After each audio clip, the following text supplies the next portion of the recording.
การข่าวบิ๊กเกรียนแจ้งว่าเจ้าของร้านโรงเบียร์ณลาดพร้าวเป็นเคสดำแล้วรอการยืนยันอีกครั้งนะครับตรงโต๊ะที่ไปนั่งไม่ทราบเลยค่ะว่าใกล้ประตูหนีไฟหลังจากที่กลับมา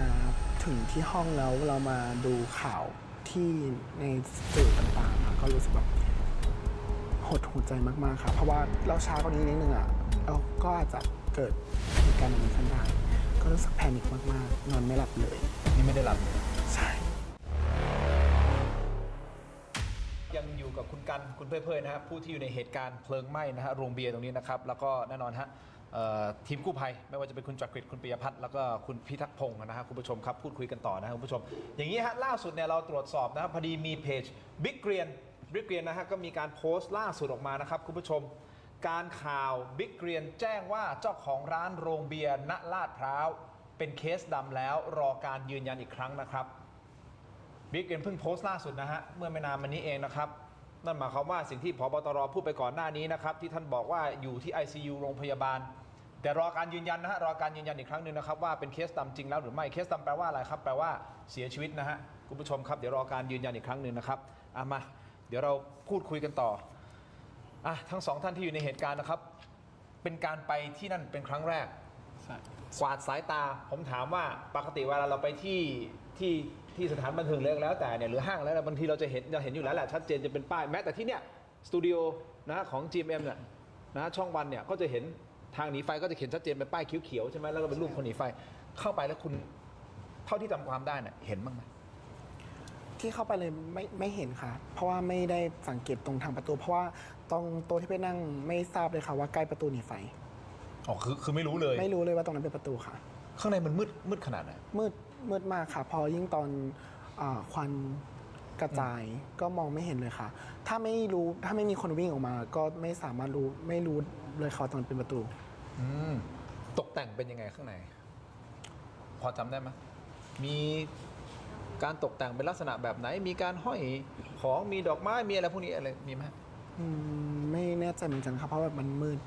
แต่เห็นตรงกระจกข้างนอกมันเป็นกระจกใสๆที่สามารถมองเห็นถนนได้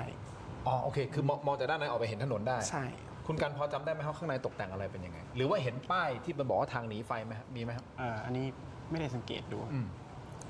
ไม่ได้สังเกตดูคือผมดูแต่นักร้องเขาร้องเพลงแล้วก็เล่นมือถือถ่ายรูปลงสตอรี่อะไรประมาณนี้ก็ไม่ได้สังเกตดูบริเวณรอบๆว่ามันมีป้ายอะไรหรือเปล่าจุดสังเกตเวลาเข้าไปเนี่ยสิ่งที่เด่นชัดที่สุดในร้านมันคืออะไรเด่นสุดในร้านเวลาเข้าไปคือวงดนตรีไหมบนเวทีใช่ไหมเวทีเลยพี่ผมเดินเข้าไปก็เจอเวทีเพราะฉะนั้นเราจะเห็นว่าเวทีนี่คือมีกิจกรรมที่เด่นชัดสุดถูกไหมร้องเพลงอะไรแล้วก็แค่นั้นเลยใช่ครับแล้วตกแต่งมีอะไรห้อยๆหรือมีอะไรที่เป็นจุดสังเกตว่าโอ้ร้านนี้เขาแต่งสวยนะอะไรมีบ้างวันนี้ไม่ได้สังเกตครับอันนี้ไม่เลยไม่ได้สังเกตดูพี่คือผมมองดูแต่เนี่ยหน้าเวทีนักร้องเขาร้องเพลงประมาณหลังจากเหตุการณ์เกิดขึ้นสดๆร้อนๆตอนนี้เรารู้สึกยังไงคือตกใจมากๆแล้วก็แบบหลังจากที่กลับมาถึงที่ห้องแล้วเรามาดูข่าวที่ในสื่อต่างๆค่ะก็รู้สึกแบบหดหูใจมากๆค่ะเพราะว่าหลังจากมาทราบตัวเลขเคสดำรู้สึกก็เสียใจแล้วก็แบบถ้ามันเราช้ากว่านี้นิดนึงเราก็อาจจะเกิดเหตุการณ์แบบนี้ขึ้นได้ก็รู้สึกแพนิคมากๆนอนไม่หลับเลยนี่ไม่ได้หลับเลยครับใช่ไม่ได้หลับเลยแล้วคุณกันนะครับนี่ยังไม่ได้นอนยังไม่นอนตั้งแต่เมื่อคืนนอนไม่หลับเลยเราไปกับเพื่อนๆใช่ไหมครับใช่ค่ะหนูไปกับเพื่อน2 คนเพื่อนๆปลอดภัยค่ะของเราผมไปคนเดียวคุณผู้ชมครับอย่างนี้นะฮะเหตุการณ์แบบนี้ผมบอกได้เลยเพราะเกิดขึ้นกับใครเนี่ยบางทีมันตกใจนะคุณจักริดบางทีมันทำอะไรไม่ถูกจริงๆนะฮะโดยเฉพาะถ้าสมมติเกิดขึ้นเร็วขนาดเนี้ยอันนี้คุณเอ็กซ์ผมอยากจะให้คุณเอ็กซ์ช่วยพี่จักริดช่วย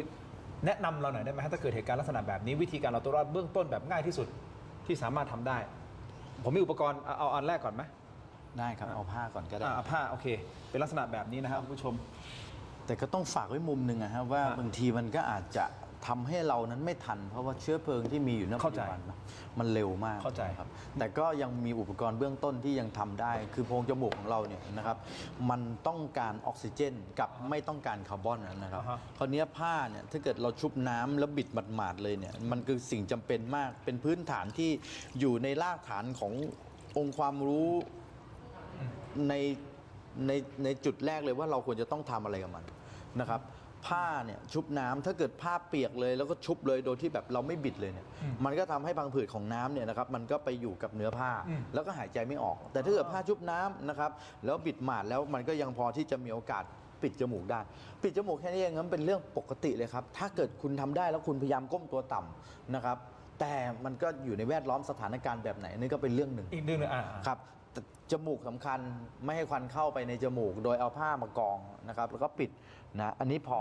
นะครับร้อนใบหน้าเราเช็ดนะครับมันก็เป็นความรู้สึกที่มันทำให้เราไปต่อได้ อันนี้คือเรื่องของพื้นฐานจริงๆ อันนี้มันจะกรองพวกอย่างน้อยมันกรองได้ระดับหนึ่ง กรองไม่ต้องระดับหนึ่งนะถือว่าเป็นฝุ่นที่มีการจับความชื้นแล้วนะครับฝุ่นตัวนั้นไมครอนที่นะครับ2.5 ไมครอนที่ไม่ผ่านแน่นอนครับมันสามารถที่จะปิดได้เลยไอ้คือฝุ่นคาร์บอนมันหนากว่านะครับมันหนากว่าเป็นผงที่เม็ดใหญ่กว่านะครับอันนี้คือก็ต้องบอกเลยว่าถ้าทำได้มีสติพอนะครับผ้าเช็ดหน้าจุ่มน้ำหมาดปิด แล้วก็ก้มตัวต่ำนะครับก้มตัวต่ำพยายามตั้งสติให้ได้ แล้วก็หาทางเลี่ยงหนีออกไป คนเราทุกคนจะเห็นว่าเที่ยวสถานบันเทิงทุกที่ส่วนใหญ่ก็ชอบตามคนที่เขาหนีออกในทางที่เขาไปนะครับออกทางไหนก็ต้องไปตามนะนั่นคือปกติ แต่เราก็ต้องมีการกลั่นกรองว่าคนเราเนี่ยบางทีกลัวตายก็ต้องตามเป็นกฎหมู่ แต่เราก็ต้องมีเส้นทางอื่นสำรองไอ้ตัวนี้ก็ควรจะต้องไปศึกษาไม่ว่าจะเข้าไปในตัวอาคารไหน ครับ จะไปอยู่ตรงไหนก็ต้องมีนะครับอย่างน้อย 2 ประตูตามกฎหมายเขามีอยู่แล้วอย่างน้อย 2 ประตูกฎหมายเขามี 2 ประตูทางออก ครับ นะครับอันนี้นี่จำเป็นมาก แล้วมีอุปกรณ์ตัวนี้นะครับเก็บไว้นะผ้าไว้ในกระเป๋าก็ว่ากันไป หรือเสื้อ ใช่ครับเสื้อก็ได้ ใช่ไหมฮะ ครับ สมมุติ เสื้อ เกิ ก็ ดถึงเว ได้ ลาขับขันจริงๆถอด สุ เสื้อ ภาพสตรีได้หมดนะครับสุภาพสตรีเสื้อในยังใช้ได้เลยนะครับ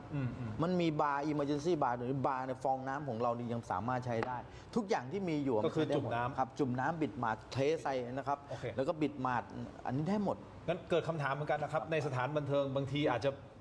ไม่มีถังน้ำแข็งแต่จะเป็นพวกเครื่องดื่มแอลกอฮอล์ที่มิกซ์มาแล้วเนี่ย ก็ สามารถใช้ได้หรือเปล่านี่คือคำถามนะคุณผู้ชมครับไปต่อที่ออนไลน์สแกน QR Code หน้าจอตอนนี้นะครับไปที่เทเลดิจิทัลใน YouTube Facebook ถกไม่เถียงนะครับไปพูดคุยกันนะฮะคุณผู้ชมทีมงานของผมน้องจูเนี่ยไปหาข้อมูลเพิ่มเติมเจ้าของโรงเบียร์หน้าลาดพร้าวชื่อไปตรงกับร้านซาเล้งที่เคยเกิดเหตุเพลิงไหม้ที่ยโสธรในปี 62 นะฮะคุณผู้ชมครับ